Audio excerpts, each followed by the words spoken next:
We are here in Albuquerque, New Mexico, stopping to get some lunch. Yes, we are. Beautiful day. Yeah, we've been very fortunate on the weather. It's been sunny all day.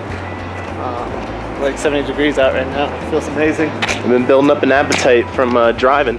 Yeah. Figure, you know, we don't spend a lot of time in New Mexico, so we figured we'd give a shot at some of the local cuisine, you know, see what New Mexico has to offer food-wise.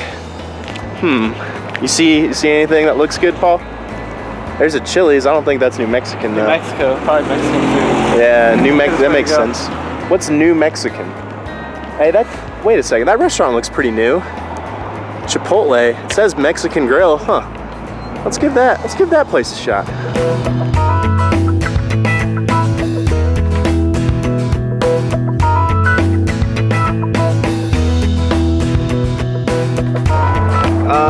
At this course, I really enjoy this course. I'll be starting on 13, so it'll be a longer stretch. If I can get a 2 or maybe 2 2s in there and no 4s through that stretch, then I'll be looking really good for the front 9 and just coming in with a good score. I typically don't lead this one after the first round. Someone always shoots hot, so just have a good round and be close. And that's the key for this first round. And second round's going to be enduring the heat. It's going to be hot out today. Probably humid with how wet the grass is right now. But yeah, just staying in it after that first round. You have a 6-stroke lead. Yes, sir. So tell me, do you change your game plan at all? Do you change how you attack the course when you have a lead like that, or do you stick to your game plan? How are you going to attack this round? Sticking to the game plan. I know this course pretty well. I enjoy this course, so just go out there and try to shoot something in the 40s. I mean, course record's 48, so it's possible, but just try to shoot low today. All right. What advice would you give to somebody who's in the lead for the first time, trying to close out a tournament? Just play your game. Don't worry about the opponents. If you go out there and play your game and someone beats you, it's because they're either better prepared or had a better day. But if you go out there and play your game, you know, you can't be mad whether you win or lose.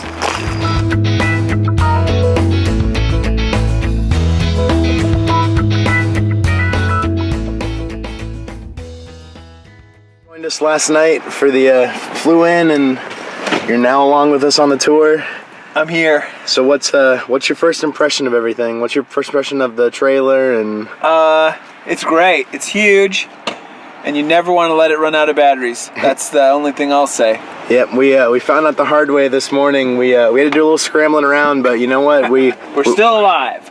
We're all hooked up and ready to take off to Innova, right? Yes, sir. Well, no, gas station first. Gas station first. All right, Nate. So we are here at the Innova factory.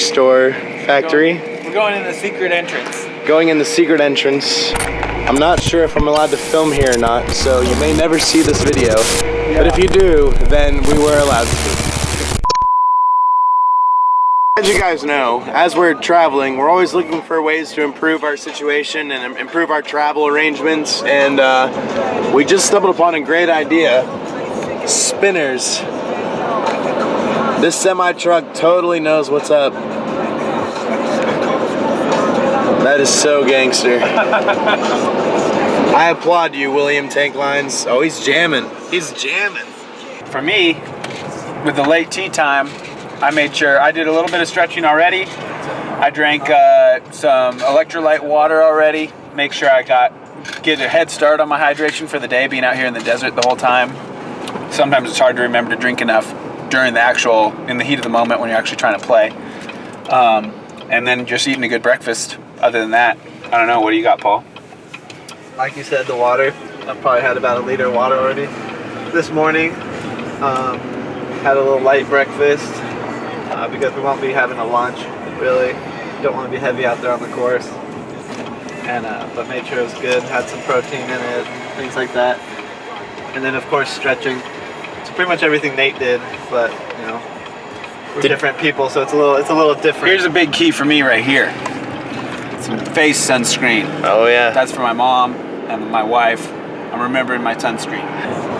The only thing that kind of goes through my head on loop the night before a round is I kind of think of, there's like a couple holes that maybe are the scariest holes, and I just think about how I'm going to commit, how I'm going to breathe deep, and I'm going to commit on that hole.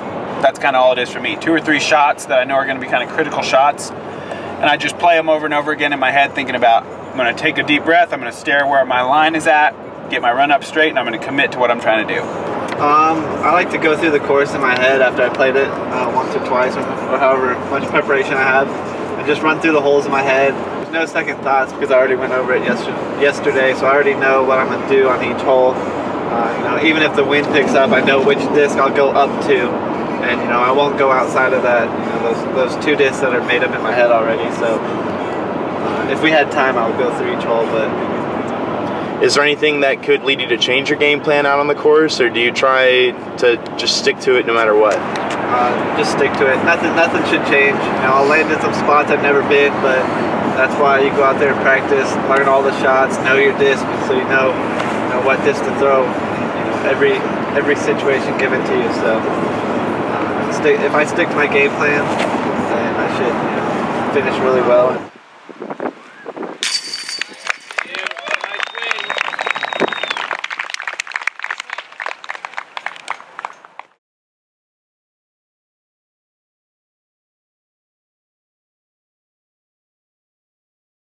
To Phoenix after the Gentlemen's Club Challenge here in Vegas, and I just have one question for Nate here. We're curious, how important is rest in between tournaments? Do you try and catch up on rest in between events since you don't get as much during the tournament? What are your feelings on that thought, Nate? Interesting. Well, they say a picture speaks 1,000 words, and I think that is true in this situation. This is your Methodical Minute with Nathan Sexton. Wombat, wombat, wombat, wombat, wombat.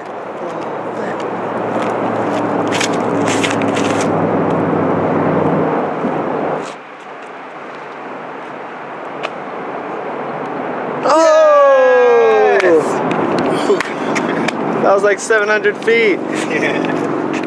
All right, well, this hole requires a creative shot. Gotta stay on the stay off the hot lava. Yes. Oh, it melted. Oh, it's melted for sure. It's parked. It might be a birdie. Oh. Still parked. Oh. Yeah, that's a pretty good shot right there. Do I need to top that? Yeah, let's see if Paul can one up that one. Side on, baby.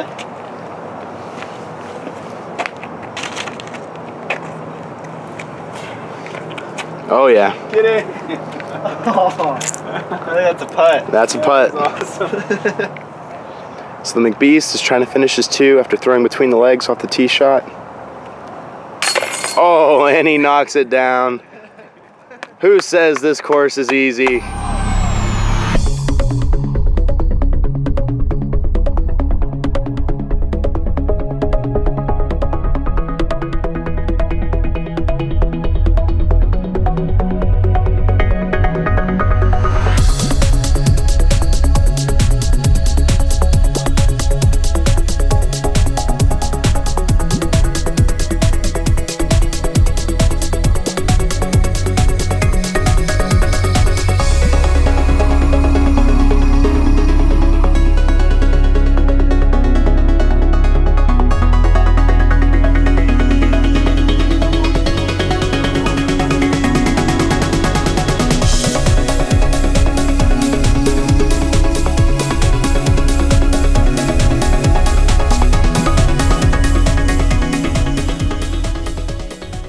You've always been known as one of the more consistent players out there.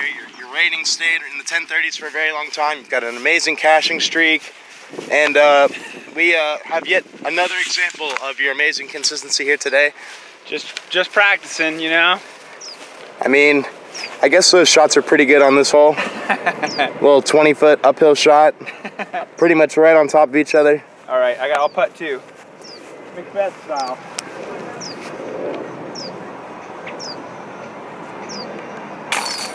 Oh, only one of them went in. So coming down this final stretch here, how important is it to birdie some of these last holes, Nate? Super important, I think. I mean, as many par 4s with all the length and all the wind, gotta have some 2s. Get your score down into the 50s, hopefully into the low 50s. So I think it's really important. 16, 17, 18. I'd like to get 2 out of 3 for sure. Hopefully 3 out of 3.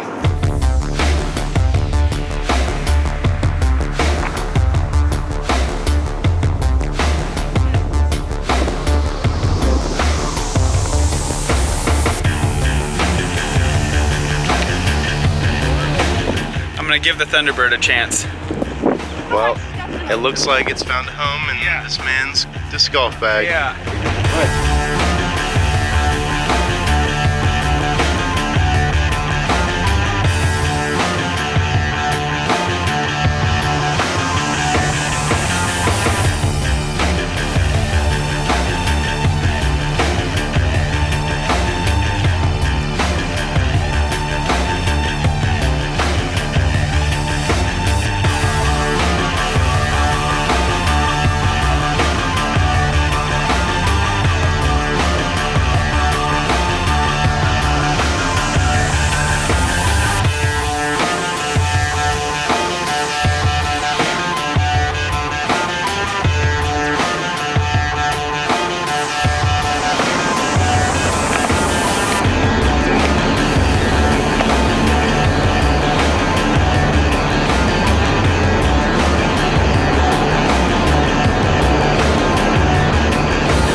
I have Anthony Barella here with me. Just shot a 45 out here at Fiesta Lakes, and he's feeling pretty good about it. I know he left a couple out there, but you ready for tomorrow, AB? Final round at the Memorial. Yep, I'm gonna come back and win. All right, you heard it here first, people.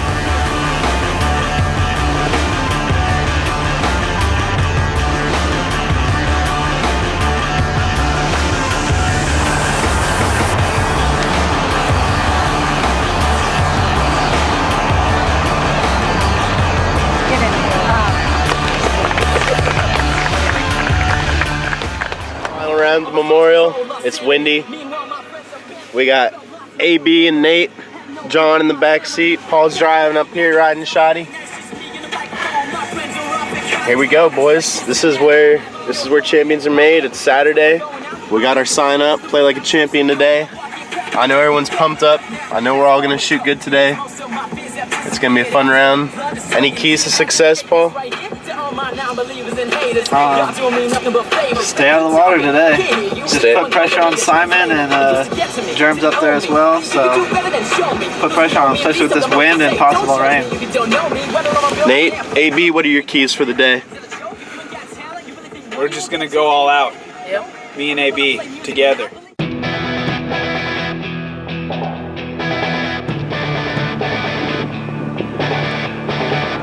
Yeah!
It was pretty good. I was asleep here on my nice futon. Had the heater over there cranked. It was getting pretty hot. I was feeling pretty sleepy. And I kind of woke up thinking I would turn down the heat. Wasn't really sure where I was. I was pretty groggy after driving all day. I reached up, laying here in my bed like this. All I remember is reaching up to turn off this thermostat right here, which clearly isn't a thermostat. Popping this off the wall real quick, right down onto my face like this, knocking myself down, realizing I had in my stupor, thinking maybe I broke the thermostat. I didn't know what was going on. I didn't know where I just took this thing, put it on the ground, and went back to sleep with a hurting face. And when I woke up in the morning, I realized what had happened. So what is that? The candle It's holder? yeah, the candle came out. That's how hard it hit me, because the candle was out. Down on the. So I don't know. Everything went busting out, and I was like, "How'd I break the thermostat?" Oh, but it's dark in here. Obviously, I couldn't see anything. I didn't know where I was, so I just set this down and held my head and went back to sleep. And it's just kept getting hotter in here.